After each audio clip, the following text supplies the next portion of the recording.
Oui, je vais aller très vite pour introduire donc le prochain orateur qui est Thierry Gacouin. Donc Thierry Gacouin a commencé sa carrière scientifique au laboratoire Malebranche, Paris 5e. Ensuite, il a été, actuellement, il est directeur de recherche, responsable de groupe de chimie du solide à l'École polytechnique. Et Thierry est quelqu'un qui, depuis le début, a été très intéressé par les propriétés optiques des nanoparticules, la synthèse des nanoparticules, et ceci en lien très régulier, très concret, très affirmé avec les industriels. Je te passe la parole, Thierry. Bien, merci beaucoup.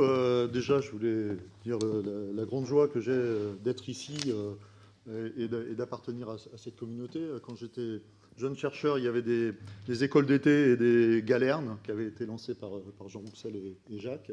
Et ça avait été des choses qui étaient très importantes pour moi. Et bon, j'en ai connu plein qui sont ici à cette occasion-là. Et c'était quelque chose de très important. Je pense qu'on s'est un peu perdu par rapport aux applications, d'aller dans des communautés liées plus aux applications. Et je pense que c'est important de maintenir quelque chose qui est lié à la méthodologie de notre chimie.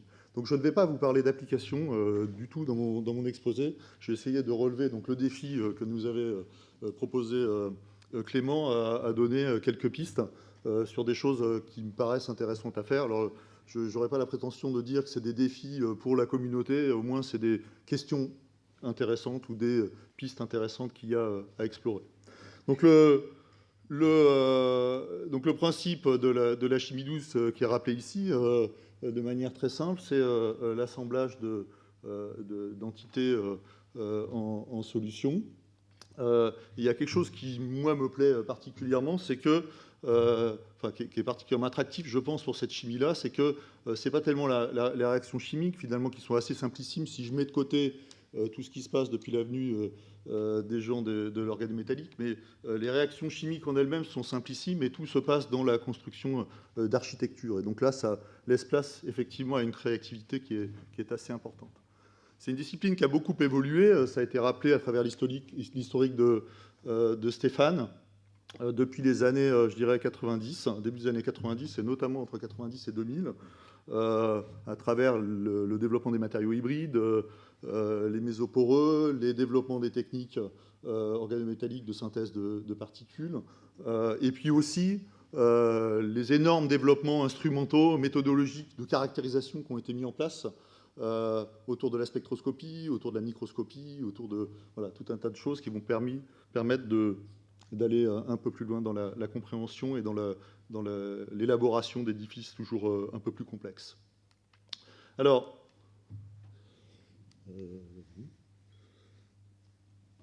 il y a quelques... Donc, je vais pas tellement parler là, je vais résumer très rapidement sur les choses qui ont été faites. Donc, essentiellement, au moins pour moi, ça a concerné essentiellement le développement de couches minces et de nanoparticules. C'est-à-dire que la chimie douce, au moins pour ce qui m'a concerné, c'est le développement d'élaboration de nanoparticules avec une maîtrise toujours grandissante de la taille, de la dispersion, des tailles sur diverses échelles, de la forme, et puis l'élaboration de revêtements toujours plus complexes, avec une structuration à l'échelle nanométrique et des applications qui sont celles qu'on connaît dans divers domaines.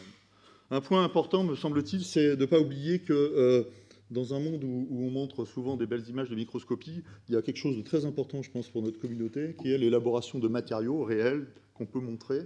Et donc, j'en ai mis un certain nombre là. Donc, l'aspect mise en forme est quelque chose aussi de très important, parce que c'est ça qui va déterminer les applications, bien sûr. Mais je pense que si on est capable de fabriquer un matériau avec des dimensions raisonnables, de très bonne qualité, ça témoigne aussi de la maîtrise de la chimie qu'il y a derrière, et c'est quelque chose de très important. Et donc, ces matériaux-là, par exemple, qui ont été développés dans mon labo par Frédéric, je connais le travail qu'il y a derrière, et c'est loin d'être trivial, et ça nécessite une compréhension très importante des mécanismes fondamentaux qu'il y a derrière. Alors, l'autre chose qui me marque, moi, c'est que quand on parle de chimie sol-gel, la silice, c'est quand même le matériau emblématique, et c'est quelque chose d'absolument magnifique. Je pense qu'on sera tous d'accord là-dessus, parce que tout se passe, tout ce qu'on peut faire, me semble-t-il, est résumé, enfin, moins une grande partie est résumée dans tout ce qui a été fait autour de la silice. Et donc ça, c'est vraiment le matériau. Enfin, il y a des raisons, sans doute, liées aux propriétés de la silice intrinsèque, mais c'est vraiment le nec plus ultra de tout ce qu'on peut faire est résumé là-dedans, au niveau de la maîtrise des architectures et aussi au niveau des matériaux. Donc je pense qu'il y a un premier défi, évidemment, par la suite, c'est d'essayer de faire avec d'autres matériaux ce qui a été fait avec la silice. Alors évidemment, cette chimie-là a été développée sur d'autres composés, le titane, l'étain, que sais-je, sans doute pas avec exactement les mêmes performances qu'est-ce qui a été fait avec la silice, mais ça reste donc un défi que de faire ça. Donc d'étendre toute cette chimie-là, cette maîtrise qu'on a sur d'autres matériaux. Alors il y a quelque chose d'intéressant, c'est qu'avec le développement des techniques d'élaboration de nanoparticules, donc des 15-20 dernières années, évidemment, l'idée c'est de travailler sur les assemblages de nanoparticules dans le but d'élaborer des matériaux dans lesquels on remplacerait le petit tétraèdre de silicate par des nanoparticules, avec des avantages supplémentaires qui sont d'essayer de combiner aussi des propriétés des particules. Et quand on s'adresse à une gamme de taille nanométrique dans laquelle il y a un certain nombre de phénomènes physiques qui ont des longueurs caractéristiques qui correspondent à cette taille, et donc on peut s'attendre à des phénomènes de couplage et d'interaction entre ces particules. Donc tout le jeu, évidemment, c'est d'essayer d'utiliser ces particules et de venir les assembler en édifices ordonnés ou désordonnés. Cette idée-là est pas récente, hein. Il y a déjà eu plein de choses de faites, d'accord, plein de tentatives de faites, mais me semble-t-il, il y a des choses supplémentaires à faire. Donc, pour faire ça, il y a une étape clé qui est la maîtrise des interactions interparticules. Je parle d'interactions chimiques, physico-chimiques, la manière dont on va pouvoir contrôler ces interactions interparticules. Tous les chimistes des colloïdes ont affaire à cette problématique-là quand il s'agit de faire une dispersion colloïdale de bonne qualité. Évidemment, quand on s'intéresse à des assemblages, des interactions entre particules, eh bien, cette maîtrise-là, eh bien, ça reste une problématique qui est difficile, dans laquelle il y a des choses qui restent à comprendre, parce qu'il faut fonctionnaliser les particules, parce qu'il faut comprendre l'impact de cette fonctionnalisation sur ces interactions interparticules, et donc là, ça reste des choses dans lesquelles, aussi bien au niveau expérimental qu'au niveau théorique, il y a des choses intéressantes à faire. Alors, ça a déjà été fait, donc il y a un certain nombre de choses. Donc je montre donc là aussi des jolies images d'auto-organisation de particules. Donc souvent c'est les particules qui sont fonctionnalisées avec des groupements alkyles. Et donc on a des auto-organisations 2D, voire 3D, qui sont des choses intéressantes. Ça va même plus loin avec donc des choses dans lesquelles il y a on va travailler sur des mélanges binaires. Donc ça, c'est les premières manips. Hein, ça, je n'ai pas mis là, mais je pense que c'est aux alentours de 2002, 2003, quelque chose comme ça. Je vous ai donné un exemple ici, mais ça, c'est quelque chose d'absolument remarquable, évidemment, l'élaboration de matériaux dans lequel on vient combiner différents types de particules. Et puis, on va construire des édifices qui sont analogues aux édifices qu'on connaît bien cristallins avec les atomes, mais là, avec des nanoparticules. Donc, il s'agit de maîtriser cette chimie-là. Il s'agit aussi de montrer qu'on est capable d'atteindre, par ce biais-là, d'accéder à des matériaux qui vont avoir des propriétés originales. Et ça se fait beaucoup dans le domaine du transport, donc des propriétés électroniques dans lesquelles on comprend bien qu'il va y avoir des effets de transfert électronique qui vont être intéressants. Eh bien, il y a encore plein de choses à faire en magnétisme, en optique et autres. Les gens vont plus loin aussi, et donc il y a Chad Mirkin donc à Northwestern, dans lequel là, on peut aussi programmer des super réseaux. Donc on va utiliser, donc là en l'occurrence des brins d'ADN, pour à venir créer un peu à façon des organisations. Donc ça c'est effectivement très attractif, ça fait des beaux articles évidemment de type conceptuel, et évidemment il y a plein de choses à faire encore pour comprendre et aller un peu plus loin. Bien, dans ces aspects d'auto-organisation, le problème, c'est la longueur de cohérence. C'est-à-dire que quand on veut faire un cristal, évidemment, tous ceux qui travaillent sur des monocristaux pour en faire des matériaux, évidemment, le problème, c'est la longueur de cohérence. Et ça reste une difficulté majeure. Donc c'est un défi, évidemment, d'aller des dimensions plus grandes, mais ça risque d'être quelque chose qui va rester quand même extrêmement limitant, et donc limiter les travaux à des belles images de microscopie.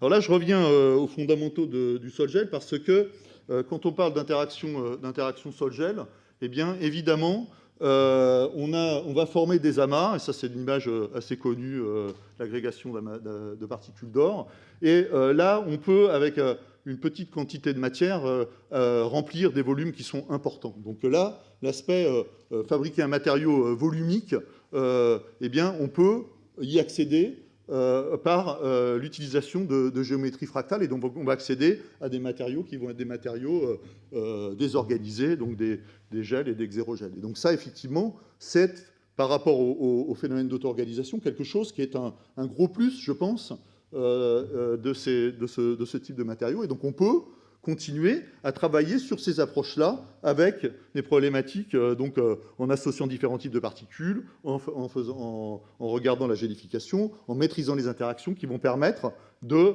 contrôler ces interactions. Alors, c'est quelque chose, je vais vous juste montrer un exemple très rapide sur des travaux qui avaient été faits il y a déjà un certain temps, sur des suspensions colloïdales de CDS, donc qui sont des nanocristaux de quantum dots, qui avaient été fonctionnalisés avec des fonctions fluorophénylthiol, et il se trouve que ces particules-là avaient une stabilité colloïdale dans l'acétone absolument extraordinaire. Et donc ça, on a réussi enfin, on n'a pas tout compris, enfin, on a réussi à pas mal contrôler, enfin, à caractériser la structure de surface. C'est une surface qui est extrêmement chargée, avec des structures qui sont analogues à des complexes qui étaient bien caractérisés. Et il se trouve que quand on laissait cette solution-là à l'air, eh bien, ça se gélifiait, et donc à l'époque, quand on retournait son flacon et que ça avait gélifié, ben, il y avait quelque chose à comprendre. Et donc, on a compris ces choses-là en considérant que bah, les thiols, c'est des fonctions qui s'oxydent assez facilement. Et donc, si on oxyde les thiols en dithiol, eh bien, on va déshabiller à façon les particules, on rajoute de l'oxygéné, on déshabille à façon, et donc on va contrôler très bien l'agrégation des particules, et on peut suivre ça en Saxe. On a un comportement qui est un cas d'école d'organisation des particules. Donc ça ouvre évidemment la voie puisque la formation d'un gel, c'est typique de la silice, ça ouvre la voie à la formation de gel de nanoparticules, avec des matériaux qui, à la fin, ne sont pas terribles, il faut dire ce qui est, sauf en couche mince. Mais ça reste donc un défi à aller plus loin. J'ai mis avant la situation de la silice dans les années 80, c'était pas non plus très glorieux, donc si on y travaille autant, peut-être qu'on y arrivera après. Donc il y a plein de choses à faire, sauf qu'il ne faut pas oublier que, d'une part, il faut regarder l'intérêt des nanocomposites, et être sûr que les matériaux qu'on obtient ne peuvent pas avoir des propriétés qui sont similaires à celles qu'on obtiendrait simplement en dispersant des particules dans un polymère, par exemple, ou dans un gel de silice. D'accord ? Avoir des propriétés originales liées à l'assemblage, et évidemment, tout ça, c'est dépendant à l'upscaling, donc à l'élaboration de particules en quantité suffisante. Bien, je vais passer à un autre sujet, qui est le sujet sur l'élaboration de nanoparticules. Donc c'est un domaine qui a explosé à partir de 1993, et le développement des techniques de synthèse colloïdale. Nous, on s'intéresse actuellement à essayer de comprendre donc, le contrôle de la microstructure. C'est-à-dire que quand on a des particules comme ça, c'est une particule qui est parfaitement monocristalline. Ici, on a un amas de particules, et donc ça ouvre. Souvent, ce type de microstructure, c'est quelque chose qui est subi. C'est-à-dire qu'on a un procédé de synthèse et puis on obtient ça. Évidemment, tout le monde aimerait bien avoir des particules qui sont parfaitement monocristallines. Maintenant, si on regarde les différents types de microstructures possibles, ça, c'est les particules monocristallines, et puis il y a tous ces types de microstructures. Et donc, les questions qu'on peut se poser, c'est de savoir s'il n'y aurait pas un intérêt à avoir une microstructure qui ne soit pas monocristalline, et à voir si on peut faire une espèce d'ingénierie de ces microstructures pour optimiser un certain nombre de propriétés dans lesquelles, eh bien, les interactions avec la surface, par exemple, sont importantes. Alors, on a travaillé sur un certain nombre de systèmes. Là, j'en montre un sur lequel on a travaillé pendant 17 ans, et donc dans lequel on a trouvé qu'on pouvait contrôler la microstructure en jouant sur des paramètres qui sont des paramètres complètement triviaux, qui sont donc la quantité d'hydroxyde, donc le pH. Et puis, on s'est aperçu que quand on travaillait sur des systèmes qui étaient très fortement basiques, eh bien, on avait des problèmes de carbonatation de précurseurs, et que ça avait un impact aussi assez important. Donc, on peut contrôler la microstructure, et donc ça ouvre la voie sur les relations structure-propriété quand on regarde les microstructures. Et puis ça ouvre aussi, ça occupe pas mal de gens, et je pense que c'est très important, sur l'étude du mécanisme de formation, c'est-à-dire comprendre qu'est-ce qui fait dans le mécanisme de la précipitation. C'est une précipitation de base, d'accord, enfin, c'est le cas de le dire, en milieu basique. Et donc on s'aperçoit que la compréhension de ces choses-là, c'est quelque chose qui est assez subtil, qui monopolise des compétences qui sont vraiment extrêmement pointues, et donc ça, c'est quelque chose qui est important. Néanmoins, il y a un point qui est important, c'est que même si on a des particules qui sont très bien facettées, donc on peut penser qu'elles sont monocristallines, on s'aperçoit quand on fait de l'optique qu'il y a plein de défauts. Et donc finalement, faire une synthèse à relativement basse température, ça induit des défauts qui vont donc altérer les propriétés. Et d'autre part, il y a un certain nombre de composés qui cristallisent assez mal à basse température, notamment au niveau des oxydes. Et donc ça a ouvert évidemment la voie vers l'augmentation des températures de synthèse pour activer les réactions qui vont bien, pour avoir un contrôle de nucléation croissance. Et donc, il y a eu énormément, donc, évidemment, de travaux qui ont été faits. Alors, je voulais là aborder quelque chose sur lequel on a travaillé aussi quelques années, c'est de se poser la question si, allons jusqu'au stade ultime, c'est-à-dire de faire la réaction de formation des particules carrément par des voies qui sont des voies de réaction à l'état solide. C'est-à-dire 1000 degrés. Donc ça, on a développé donc d'abord une technique de recuit protégé dans lequel on fait d'abord des particules, aussi imparfaites soient-elles, on les disperse dans une matrice qui va avoir la propriété d'être inerte quand on va chauffer et d'être soluble, relativement soluble. D'accord ? Donc on va pouvoir ainsi chauffer jusqu'à 1000 degrés et puis récupérer les particules à l'issue de la dissolution de la matrice.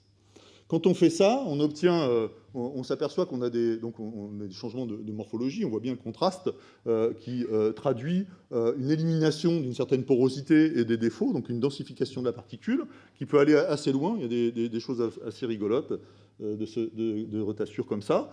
Ça, c'est des particules de vanadate. Ça, c'est sur le YAG, dans lequel on a aussi ces bulles. Donc on a bien cristallisé le système.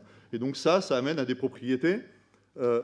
Comme on a éliminé le maximum de défauts, on a des propriétés optiques qui sont exaltées, une amélioration notable de photostabilité, et on peut aussi envisager aussi de faire ce genre de traitement en faisant aussi une réaction chimique, par exemple de nitruration. Enfin bon, voilà. Donc ça ouvre une perspective d'explorer donc des différentes voies. Mais c'est pas ça le point. Ça c'est, je pense qu'il y a un autre. On peut aller plus loin, qui est carrément de faire la synthèse de particules par réaction à l'état solide, c'est-à-dire qu'on va mélanger les précurseurs dans une matrice qui va être du même genre, c'est-à-dire matrice solide, inerte, soluble, d'accord ? Et on va faire le traitement thermique de formation des particules dans ces matrices-là, solides et solubles, pour ensuite récupérer les particules. Alors le travail là-dessus, je vais vous montrer un exemple dans lequel on a fait ça, c'est les particules de silicate de zinc. C'était un travail qu'on a fait avec Solvay il y a quelques années. Alors, il y a quelques conditions pour le faire. Quand on regarde le diagramme de phase, c'est que déjà, il faut qu'on puisse être dans des conditions dans lesquelles on ne va pas avoir de solution solide trop étendue, parce que sinon, tout va se dissoudre et on va rien obtenir. Donc, il y a des choses à comprendre par rapport au diagramme de phase. Le silicate de zinc, donc si vous allez au musée de minéralogie de l'école des mines, vous avez des minéraux luminescents, et donc ça luminescent en vert. Donc, on a essayé de développer donc, cette stratégie donc de synthèse en précurseur à l'état solide. Et donc, c'est un peu subtil, mais enfin, bon, pas tant que ça. Donc, l'idée, c'était de fabriquer ce système-là en dispersant des particules de silice Stauber dans une matrice d'oxyde de zinc. Donc, déjà, il faut trouver les conditions pour pouvoir donc avoir coexistence, bonne stabilité des particules de silice et des sels de zinc, précipiter l'hydroxyde pour espérer avoir des particules de silice qui sont bien dispersées dans cette matrice d'oxyde, et ensuite faire le traitement thermique pour former la phase, et ensuite dissoudre l'oxyde de zinc, ça c'est très facile, et récupérer les suspensions. Donc ça, on l'a fait, et donc on voit qu'on a un certain confinement de la réaction dans la matrice, et ça amène à pouvoir stabiliser des phases comme de manière assez classique. Hein, les petites particules vont avoir une phase qui peut être différente dans le cas où vous avez des polymorphes. Donc là, c'est intéressant parce que vous avez des couleurs d'émission variables. Donc, qui s'explique très bien par le diagramme de Tanabe-Shugano que Jacques Livage m'a appris dans l'ancien temps. Néanmoins, il y a quelque chose, c'est que la longueur de cohérence, d'accord, elle ne sature pas. C'est-à-dire que plus je chauffe, plus la longueur de cohérence augmente. Et puis, la taille des particules, elle est largement supérieure à la taille des particules de silice. Donc ça, donc c'est pas complètement satisfaisant. Et il y a, je pense, un sujet pour travailler, sur lequel travailler, sur le problème des problématiques de mélange de précurseurs, parce que c'est peut-être ça qui limite. Il faut absolument pouvoir bien mélanger les précurseurs au sein de la matrice pour pouvoir mettre en œuvre ce concept-là. Néanmoins, je pense qu'il y a un sujet qui me paraît intéressant. On fait un dernier point. Je fais un retour sur la chimie des silicates, parce que pour quiconque fait de la silice pour des applications optiques notamment, ou autres, donc le théos reste le produit de départ de base. Mais il y en a aussi qui sont très intéressants, qui sont les silicates alcalins, donc les silicates de sodium, de lithium, de potassium, qui sont pas chers, qui sont stables. Et puis il y a quelque chose qui, je trouve extrêmement intéressant, qui est que ces silicates alcalins peuvent éventuellement faire le pont entre la chimie de la silice, c'est-à-dire des xérogèles de silice, et la chimie des verres, puisque les alcalins, les alcalinotéreux, rentrent dans la composition des verres. Donc ça, c'est un sujet sur lequel on s'est penché. Et on a d'abord montré que si on maîtrise à peu près la chimie des silicates alcalins, qui n'est pas si compliquée, enfin bon, voilà, on peut obtenir des couches fonctionnelles qui sont assez proches des couches fonctionnelles qu'on fait par la chimie du théos. Bon, c'est pas parfait, on peut discuter sur les détails, mais enfin, au moins, les grands principes restent valables, et donc ça c'est quelque chose d'intéressant. On peut aller plus loin et faire des traitements thermiques à partir des silicates alcalins, et là, eh bien, on commence à s'approcher de la chimie des verres, parce qu'on va avoir des phénomènes, par exemple de démixion, qui sont donc bien caractérisés dans le cas des verres, et que ici, dans ce travail, on a exploité pour faire une espèce d'ingénierie de la porosité en insérant des alcalins, en ayant les alcalins dans la couche mince. On fait un traitement thermique. On est dans un diagramme de phase dans lequel on va avoir une décomposition spinodale. Et donc ça va nous libérer une porosité, enfin, ça va nous faire démixer une phase qui est très soluble. Et donc ensuite, quand on va laver, eh bien, on va libérer une porosité qui va correspondre à cette phase démixée. Donc on commence un peu à s'approcher au problème des verres. Et là, donc, je termine sur les questions que je trouve intéressantes. C'est donc le passage de la chimie par voie sol-gel, avec les limitations qu'elle a, notamment parce qu'on n'a pas de transition vitreuse, donc on n'a pas de relaxation possible des contraintes qui sont liées à la condensation du réseau, comme on peut l'avoir dans le cas des verres. Et donc, dans le cas des verres, on arrive à avoir des matériaux qui sont massifs, ça c'est facilement. Avec la silice, on ne peut pas, sauf à aller avec des matériaux hybrides. Avec la silice, on a du mal, quand elle n'est pas hybride, à avoir des matériaux des couches minces qui vont tenir. Et quand on fait des couches émaillées, eh bien, c'est des cas où on a des couches minces qui font plusieurs dizaines, voire plusieurs centaines de microns et qui tiennent parfaitement. Donc, il y a une problématique intéressante, je pense, en perspective, que d'essayer de comprendre le chemin qu'il y a quand on part d'une composition sol-gel et qu'on la chauffe en présence d'alcalins, comment se fait petit à petit le passage d'une chimie de xérogel de condensation vers une chimie des verres et des alcalinotéreux. Voilà. Donc voilà, donc j'espère avoir répondu un peu à la question de Clément sur des sujets, je dirais, qui sont... il y en a plein d'autres, hein, bien évidemment.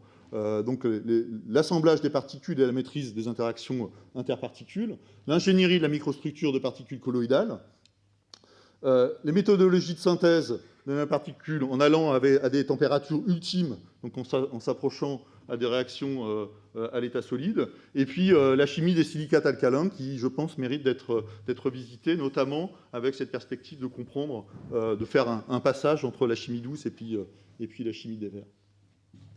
Puis pour terminer, je remercie un certain nombre, j'en ai sûrement oublié plein, qui ont été là. C'est un colloque sur la chimie douce, donc je voudrais remercier particulièrement Jean-Pierre.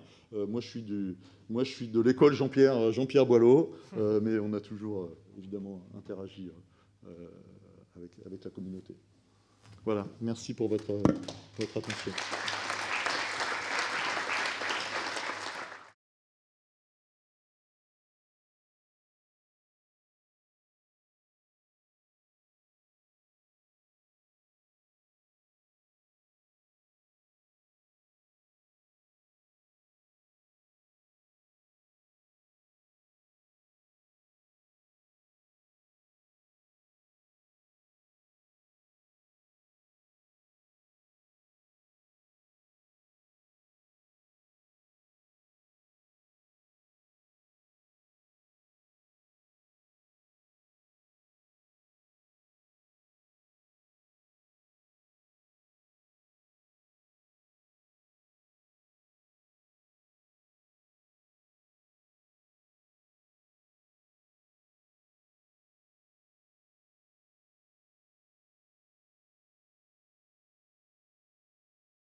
Alors, je vais introduire Étienne Duguet. Donc, Étienne Duguet est professeur à l'Université de Bordeaux. Donc, il est responsable d'un groupe de recherche autour de la chimie des nanomatériaux à l'Institut, encore un institut de chimie de la matière condensée, mais cette fois de Bordeaux. Étienne est également le directeur du LabEx Amadeus, donc qui est aussi consacré aux matériaux. Donc là, on va rentrer dans un autre registre, parce que Étienne, effectivement, est très hybride. Donc, il travaille dans un laboratoire de matériaux, il est issu de la communauté des polyméristes. Et donc, il a beaucoup travaillé en fait, sur la fonctionnalisation des nanoparticules. Et aujourd'hui, avec ses compétences, il va montrer effectivement comment, en travaillant sur la régiosélectivité de l'absorption, on peut aller vers des structures extrêmement complexes, mais très très bien dirigées. Et vous allez voir que ça rappellera quelques cours de cristallo, mais à une autre dimension. Écoute, merci Corinne pour cette gentille introduction. Bonjour à tous. Je voudrais commencer par remercier bien évidemment Clément pour l'organisation, pour Jacques pour avoir inspiré toute cette communauté. Et je voudrais personnellement juste rappeler que dans le début de ma carrière, en 1993, quand j'ai été recruté à l'Université de Bordeaux, il y a eu 2 événements majeurs. Le premier, ce colloque était précurseur de ce qu'on appelle les congrès Sol-Gel organisés par Jacques. Et puis la première école européenne sur les matériaux hybrides organisée par Clément, et que j'ai assisté à ces 2 événements. Alors j'ai remis, merci Florence pour une photo de l'époque, c'est juste pour montrer aux jeunes que les vieux aussi ont été jeunes à une époque. C'est tous les organisateurs et le labo, en fait, je crois qu'il y a quasiment tout le labo ici, de l'époque, qui avaient organisé donc ces 2 événements. J'aimerais dire que ça a fortement inspiré ma propre carrière et les développements que j'ai pu avoir par la suite. Voilà, donc je reviens sur mon titre qui est un peu long, qui n'a peut-être pas de rapport effectivement direct avec la chimie douce, sauf qu'en pratique, je vais vous parler de silice fabriqué par le procédé Stoeber, de polymérisation en émulsion ensemencée, je vais vous parler de modification de surface régiosélective, de couplage entre particules, que ce soit covalent ou que ce soit par des techniques d'interaction hydrophobe. Tout ça, ça se passe dans l'eau, dans un liquide en général, dans l'eau la plupart du temps, à des températures qui ne dépassent jamais 100 degrés, donc je considère que c'est de la chimie douce. Voilà. Donc, je vais vous montrer ça dans le détail. Je remercie aussi tout de suite Thierry d'avoir fait une très belle introduction à ce que je vais raconter, puisque je vais vous parler de l'assemblage de particules. Alors, dans une démarche un petit peu plus générale, vous savez, la plupart d'entre vous ici, que les cristaux en particulier sont obtenus par assemblage d'atomes, que les forces qu'il y a entre ces atomes sont de type interaction électrostatique, liaison métallique ou liaison covalente, qu'on peut reproduire ce type d'assemblage à des échelles plus grandes avec cette belle monographie de l'époque de la guerre de sécession où vous pouvez remarquer des beaux empilements à la fois cubiques face centrée et hexagonaux compacts faits avec des boulets de canon. On peut faire la même chose avec des billes. Et moi, ce qui m'intéresse aujourd'hui, c'est de vous raconter ce qui peut éventuellement être fait ici, aux échelles intermédiaires, c'est-à-dire entre le nanomètre et le micromètre, comment assembler et pourquoi assembler des nanoparticules ou des microparticules, parce qu'effectivement, on est un certain nombre à être convaincus qu'il y aura un certain nombre de matériaux de demain qui seront fabriqués par cette voie. Alors, il y en a déjà un certain nombre. Bien évidemment, il va falloir interagir avec des forces relativement différentes, qui sont souvent antagonistes. Ça a donné lieu à une science, un domaine de recherche dans le domaine des nanotechnologies qui, selon moi, est un des plus excitants. Alors, on a développé un vocabulaire un peu particulier. Les cristaux colloïdaux, c'est-à-dire l'assemblage de sphères, comme l'a montré Thierry, c'est déjà dans le vocabulaire, cristal colloïdal, mais finalement, une particule, qu'on peut appeler aussi un colloïde, une particule, on peut l'appeler un atome colloïdal, puisque c'est l'élément constitutif. Si on fait un agrégat de quelques sphères, quelques particules sphériques, on les agrège et que ça donne une forme de molécule, on va parler de molécules colloïdales, et pourquoi pas de macromolécules colloïdales. Donc c'est le vocabulaire que je vais employer à partir de maintenant. Alors, un exemple ici de cristaux colloïdaux relativement basiques, à partir du moment où les chimistes ont été capables de faire des billes de polystyrène ou de silice parfaitement monodisperses en taille, bien évidemment, c'était assez facile de trouver des moyens de faire sédimenter et d'obtenir des très beaux assemblages de ce type-là, qui ont permis d'ailleurs, dès les pré-étudier, de voir à des échelles supérieures les phénomènes d'inclusion, les phénomènes de fracture, etc. plus toutes les transitions de phase. Ce sont des empilements qui sont compacts. C'est déjà beaucoup plus compliqué si on veut reproduire un empilement qui est beaucoup moins compact, beaucoup plus ouvert, tel que la structure diamant. Pourquoi? Parce qu'ici, les sphères, toutes identiques, elles vont venir s'assembler, d'accord, et elles vont avoir 12 voisins, une coordinance de 12, qui est une coordinance spontanée. Par contre, si on veut faire une structure diamant, il faut imposer une coordinance de 4, puisque les atomes sont seulement en contact avec 4 autres atomes de carbone, tous étant hybridés sp3, donc tous dans une hybridation de type tétraédrique. Et alors ça, c'est déjà beaucoup plus compliqué à obtenir. J'ai mis maintenant des pointillés. Avant, j'avais des traits pleins, comme quoi ça n'existait pas. Aujourd'hui, il y a quelques travaux qui commencent à arriver dans le domaine. Alors, pendant longtemps, on a seulement réglé ce problème-là par la simulation, et en particulier les travaux de Sharon Glotzer, qui a imaginé ce que l'on appelle les particules à patch, c'est-à-dire de créer ici, alors bien évidemment tout ça c'est dans un ordinateur, de créer 4 patchs collants ici, pointant vers les 4 sommets d'un tétraèdre, et à partir de là, sous certaines conditions, quelquefois il faut rajouter un germe, eh bien il y a moyen de faire cristalliser dans une structure diamant. Alors un peu plus tard, elle a montré qu'on pouvait aussi jouer sur la forme. Et finalement, quand on joue aussi sur la forme, on peut faire ce que l'on appelle des patchs entropiques. Les patchs enthalpiques étant les patchs qui consistent à avoir vraiment une interaction chimique, d'accord, ou physico-chimique mais attractive, alors que les patchs entropiques, eux, jouent sur la forme. Et on pourra, vous le verrez dans un instant, utiliser par exemple des forces de déplétion pour faire les assemblages. Alors, des travaux de simulation, c'est par centaines qu'on peut trouver des articles dans ce domaine. Ça a vraiment excité les gens qui ont fait la simulation pour trouver des tas de structures. D'un point de vue, cette fois, de la synthèse, fabriquer des particules à patch, d'un point de vue de la synthèse, là, déjà, il y a beaucoup moins d'exemples, d'accord ? On avait fait une revue il y a quelque temps, en 2017, et puis on vient de la mettre à jour. Alors, peut-être qu'il est sorti aujourd'hui. J'ai corrigé les épreuves ce week-end. On a fait un ChemSocRev ici sur ce domaine-là des particules à patch et de leur assemblage. Donc, on a fait un point très récent. Alors, je ne vais pas vous présenter toute la revue, bien évidemment, mais je vais juste vous montrer un exemple typique, qui est quand même un des plus importants dans le domaine, la contribution de Dave Pine. Dave Pine, le physicien à New York, et puis Sakana en particulier, qui est le chimiste qui a préparé les objets.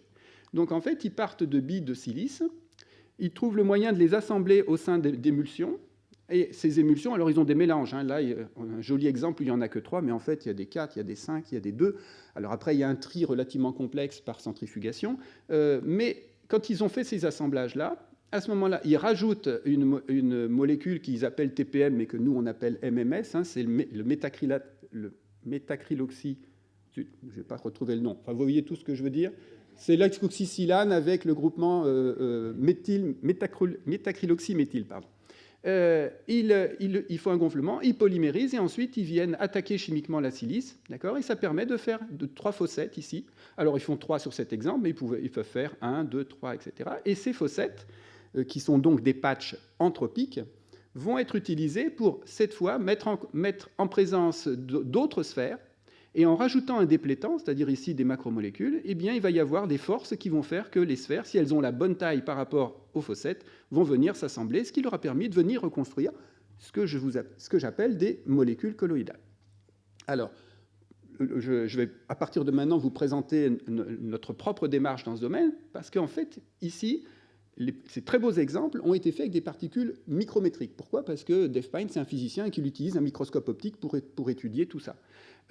Par contre, si on veut aller faire des assemblages intéressants, et notamment aller faire une structure diamant à terme, eh bien, la structure diamant, si on veut faire un cristal photonique intéressant, ça m'a fait penser que j'ai juste oublié de dire pourquoi la structure diamant était intéressante pour les cristaux photoniques, c'est parce qu'elle permet de faire des cristaux photoniques à bande interdite complète, et que ça, c'est vraiment le Graal pour les gens qui travaillent dans le domaine des cristaux photoniques.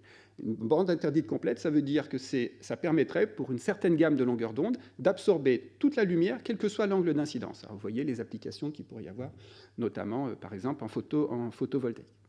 Donc, ici, ils ont des objets micrométriques, et donc, ils ne sont pas dans le domaine du visible. Alors que moi, ce que je vais vous présenter, ça fera la transition.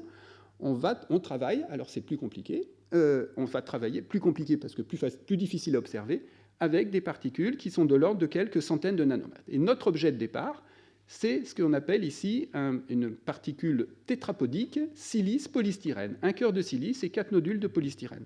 À partir de là, si on est capable de modifier la surface de la silice en utilisant le polystyrène comme masque, et qu'on enlève ensuite le polystyrène, on doit être capable de créer 4 patchs enthalpiques qui seront exactement positionnés à l'endroit où il y avait les satellites de polystyrène au départ. On peut aussi travailler différemment et faire des patchs entropiques en faisant recroître le cœur de la silice et ensuite en dissolvant le polystyrène, et donc obtenir cette fois des patchs entropiques, toujours 4. Mais je vais vous montrer plutôt qu'on est capable de faire les deux, c'est-à-dire des particules qui vont à la fois des billes de silice ici, qui auront 4 patchs qui seront à la fois entropiques et enthalpiques, c'est-à-dire que le fond des fossettes sera lui-même collant. Alors déjà, première question, c'est comment on fabrique ce type d'objet. Alors ce type d'objet, on travaille depuis une vingtaine d'années là-dessus. On a trouvé la bonne recette un peu plus récemment tout de même. Tout simplement, on va partir de silice qu'on va fabriquer par un procédé Stoeber un petit peu amélioré pour faire des lots parfaitement monodisperses en taille. Et puis on va utiliser cette silice comme germe dans une réaction de polymérisation en émulsion. Et les nodules de latex vont croître à la surface et au fur et à mesure, leur nombre et leur position va s'organiser pour des raisons purement stériques. Et on espère s'arrêter pour cette structure-là. Mais pour que cette étape-là fonctionne, eh bien, il faut une étape intermédiaire où on va modifier la surface de la silice pour la rendre suffisamment organophile, mais pas trop, suffisamment organophile pour que les nodules de latex puissent s'y accrocher. Alors on va modifier la surface de la silice avec ce fameux agent MMS ici, avec donc ce groupement métacrylate ici, qui va rendre la surface plus ou moins organophile. Et ce qui est très important, c'est de contrôler la densité de surface, parce que bien évidemment, plus on va rendre organophile la surface, plus on va tendre à la fin à un film de polystyrène qui va couvrir toute la particule et former une particule Korschel, ce qui ne nous intéresse pas. Nous, on va rester dans ce domaine-là. Alors un exemple, si on part ici de silice de 85 nanomètres, qu'on a modifié avec le MMS dans ce type de densité de surface, voici la concentration, on travaille avec du styrène, on travaille avec un tensioactif qu'on va mélanger, non ionique, qu'on va mélanger avec un tensioactif anionique, un amorceur, on va travailler à 70 degrés, et juste la chose qui est importante, j'insiste toujours là-dessus, parce que dans le domaine des nanotechnologies, on est souvent bluffé par les images, mais combien il y a d'objets derrière ces images, j'insiste sur le fait que tous les objets que vous allez voir à partir de maintenant, on les obtient à l'échelle du gramme. Pourquoi ? Parce qu'en travaillant dans un réacteur de 100 millilitres, d'accord, eh bien, on va obtenir plusieurs grammes de particules si on travaille avec ces concentrations-là. Et donc, voici le type d'objet que l'on obtient. On obtient, par exemple, avec ces silices de 85 nanomètres, des objets où vous avez ici le cœur de silice et vous avez 6 nodules de polystyrène qui sont autour. Alors, pour vous aider à apprécier le rendement, sur cette image-là, il y a 91% des silices qui sont sous la forme d'hexapodes. Quelquefois, c'est 5, d'accord, et puis de temps en temps, on a des latex qui sont libres. Alors, cette synthèse-là, on peut la décliner en jouant sur un certain nombre de paramètres. La fameuse recette ici, on obtient des hexapodes avec une silice de 85 nanomètres. Si on se contente de modifier la taille de la silice, 55 nanomètres ou 145 nanomètres, à une petite condition supplémentaire, c'est qu'on va ajuster la quantité de silice de façon à garder la même surface développée de silice dans le réacteur, eh bien, on va passer d'hexapodes à des tétrapodes ou d'hexapodes à des dodécapodes, c'est-à-dire 12 nodules de silice. On peut encore jouer sur les paramètres ici. Toujours, rien qu'en diminuant cette fois la concentration de styrène, on peut passer d'hexapode à dodécapode, toujours pour une silice de 85 nanomètres. En diminuant la quantité de SDS, donc de tensioactif anionique, on peut passer d'hexapode à tétrapode, de tétrapode à tripode. Et enfin, si on veut aller vers les bipodes et les monopodes, là, il va falloir changer l'agent de couplage en surface. On va prendre quelque chose de légèrement plus hydrophobe. On va prendre le MPS, c'est-à-dire avec un bras propyle et non plus méthyle ici entre les deux fonctions. Voilà, tout ça pour vous montrer qu'on a donc ici un certain nombre d'objets, on peut couvrir toute la gamme. Alors comment faire maintenant les particules à patch ? Eh bien, on repart ici par exemple de ces objets qui ont 4 nodules de polystyrène. On va rajouter, donc qui imite une molécule de méthane, d'accord ? Si je reste dans mon analogie entre les molécules colloïdales et les molécules classiques, on va faire recroître le cœur de silice en rajoutant du théos, en se remettant dans des conditions type Stoeber. Et ensuite, on dissout le polystyrène, ici tout simplement 4 lavages au THF, et on va obtenir ces objets-là, où on a de la silice avec 4 fossettes. D'accord ? Et cette silice, finalement, c'est comme si elle avait gardé la mémoire qu'à une époque, elle était une molécule de méthane, c'est-à-dire c'est comme si c'était un atome de carbone hybridé sp3. À partir de là, on a créé nos patchs entropiques. Maintenant, on peut faire que ces patchs soient aussi enthalpiques. Pour ça, vous rappelez que j'ai utilisé cette fameuse molécule de MMS pour faire la polymérisation. C'est-à-dire que dans le nodule de polystyrène qui est ici, eh bien, il y a bien évidemment une infinité de chaînes qui sont seulement physiquement enchevêtrées. Par contre, il y a quelques chaînes qui sont chimiquement greffées, puisque tout simplement, cette fonction ici qui est accrochée est aussi copolymérisable, donc elles sont accrochées à certaines chaînes de polystyrène. Elles ont copolymérisé. Ça veut dire que quand on dissout le polystyrène, on n'enlève que les chaînes qui sont seulement physiquement enchevêtrées, et on garde les chaînes qui sont chimiquement greffées, qui sont gonflées si on met la particule dans un bon solvant, et qui sont tout simplement collapsées sur elles-mêmes si on est dans un mauvais solvant, ou si on est à l'air ou dans le vide d'un microscope.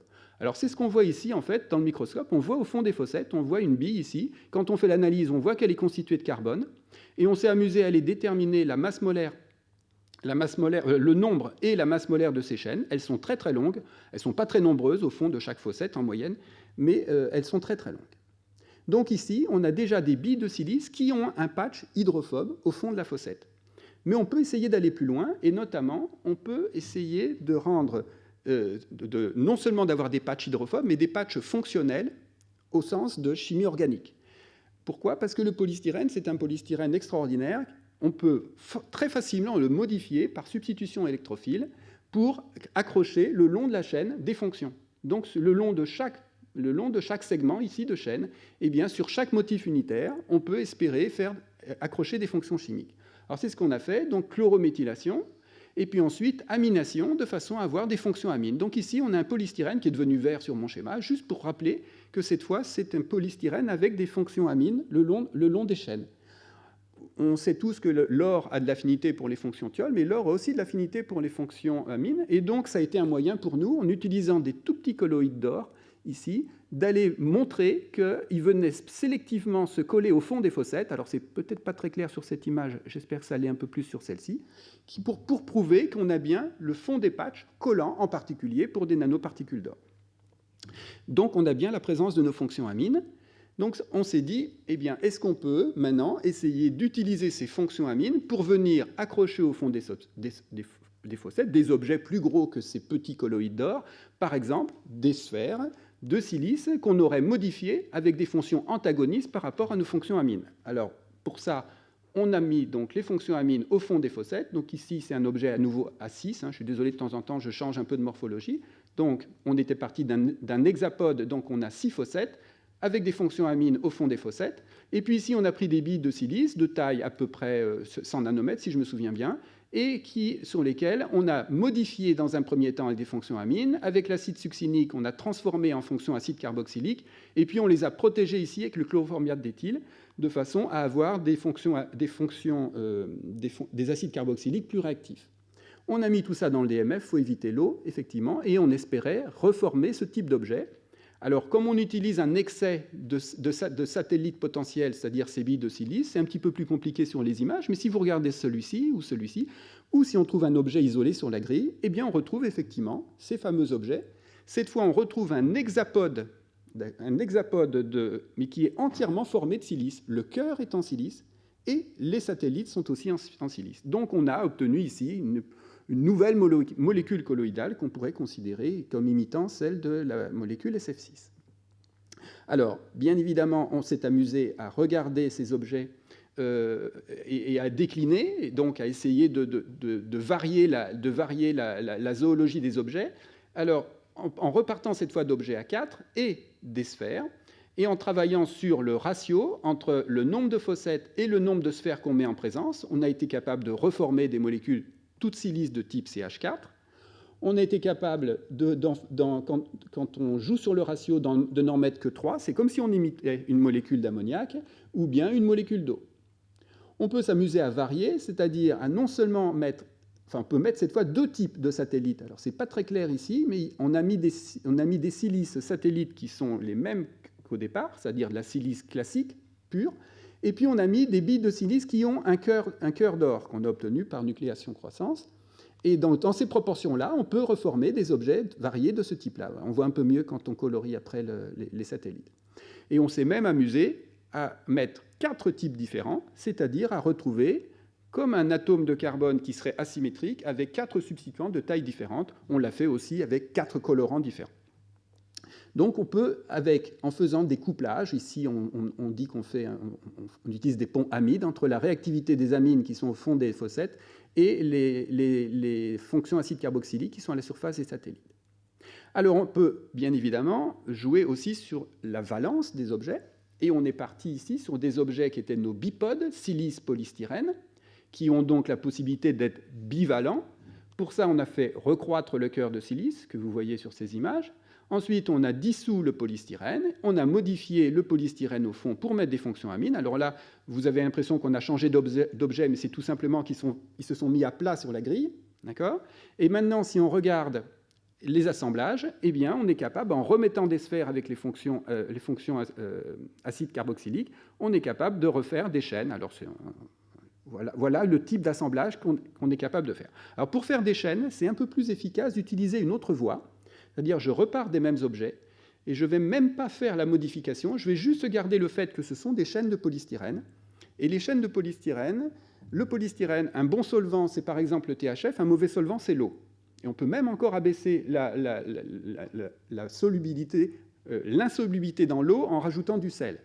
Eh bien, si on met ces particules tout simplement dans ce mélange-là, les nodules de polystyrène qui sont au fond des fossettes vont gonfler sans jamais vraiment s'étendre, donc ils vont devenir collants, et spontanément, ça va former des chaînes.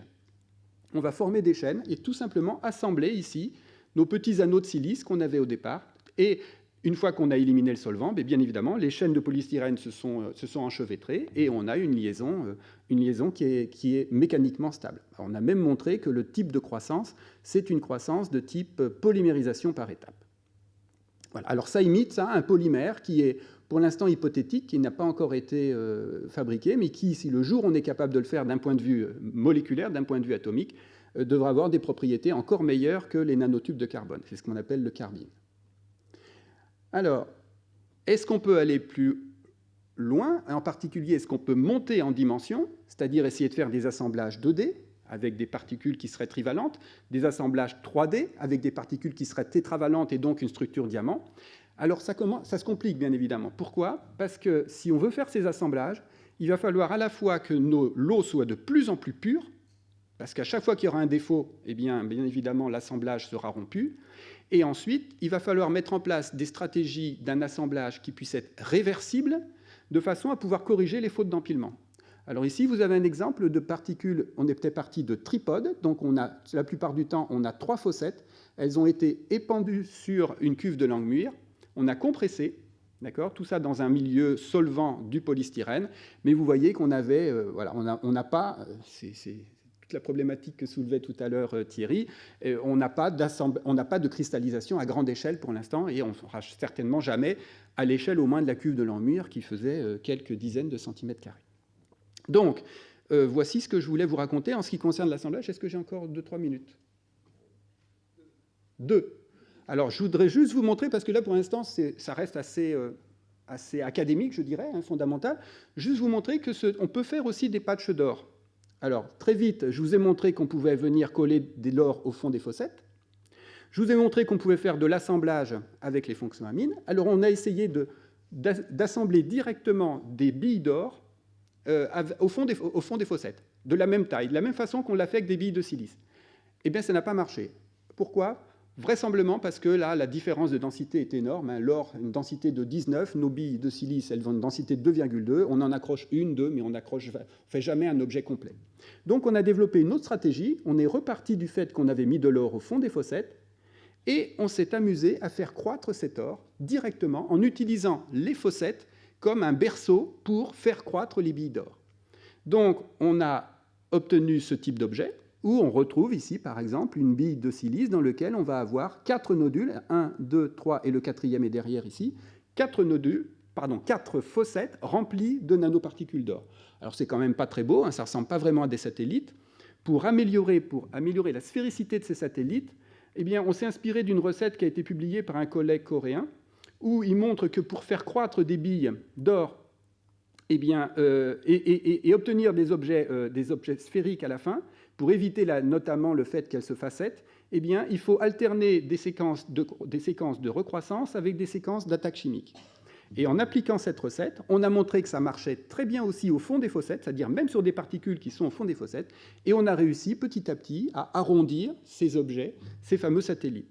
Alors, vous avez ici les objets à 4 satellites d'or, 6, si on part de cet objet-là, on peut faire 12, et vous avez ici ce type d'objet. Vous avez même ici une reconstruction 3D de l'objet, où on peut montrer qu'on retrouve bien les 12 objets d'or aux 12 sommets d'un icosaèdre.